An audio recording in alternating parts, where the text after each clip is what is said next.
एक गांव में एक सुखी परिवार रहता था। उस परिवार में 3 भाई और एक बहन थी। उनके माँ बाप उन चारों से बेहद प्यार करते थे, मगर बीच वाले बेटे से थोड़ा परेशान थे। बड़ा बेटा पढ़ लिख कर डॉक्टर बन गया था और छोटा बेटा भी पढ़ लिख कर इंजीनियर बन गया था, मगर बीच वाला बेटा बिल्कुल गंवार और आवारा किस्म का था।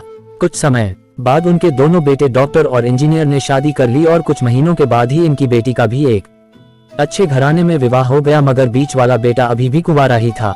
वह अनपढ़ था और कहीं पर मजदूरी का छोटा सा काम करता था। उसको शादी के लिए कोई भी लड़की नहीं मिल रही थी। उसके माँ बाप उससे बहुत परेशान हो चुके थे।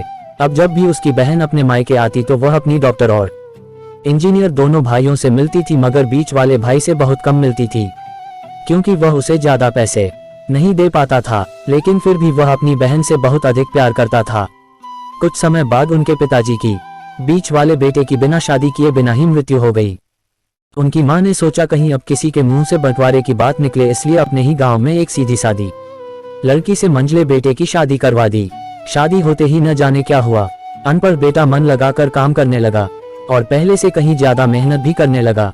अब कोई भी पुराना दोस्त उसको मटरगश्ती के लिए बुलाने आता तो वह मना कर देता। एक दिन उसके डॉक्टर और इंजीनियर भाई ने सोचा कि यह तो गंवार और अनपढ़ है, हम इससे कहीं ज्यादा पैसे कमा लेते हैं, इसलिए अब हमें बंटवारा कर लेना चाहिए। माँ के लाख मना करने के बाद भी दोनों बेटों ने बंटवारे की तारीख तय कर दी और उन्होंने अपनी बहन को भी बुला लिया। तभी उनका गंवार भाई कहता है कि तुम लोग बंटवारा कर लो, मुझे जो बचे वो दे देना या ना देना, मैं शाम को आकर अंगूठा लगा दूंगा। तभी उसकी बहन कहती है, अरे बेवकूफ, तू तो हमेशा बेवकूफ ही रहेगा, जमीन का हिस्सा तो आमने सामने बैठकर होता है। और उसकी माँ भी उसे काम पर जाने से रोकती है। उसी वक्त वकील भी वहां आ जाता है और कहता है कि आपका सारा हिस्सा मिलाकर 10 बीघा जमीन और एक मकान है, अब यह बताओ किसको कितना हिस्सा देना है, मैं उसी हिसाब से कागज बनवा दूंगा। तब गंवार भाई कहता है, वकील साहब 5-5 बीघा जमीन हमारे दोनों भाइयों के नाम लिख दो और यह हमारा घर है मेरी प्यारी बहन के नाम कर दो। तब दोनों भाई पूछते हैं कि तू अपने हिस्से में क्या लेगा।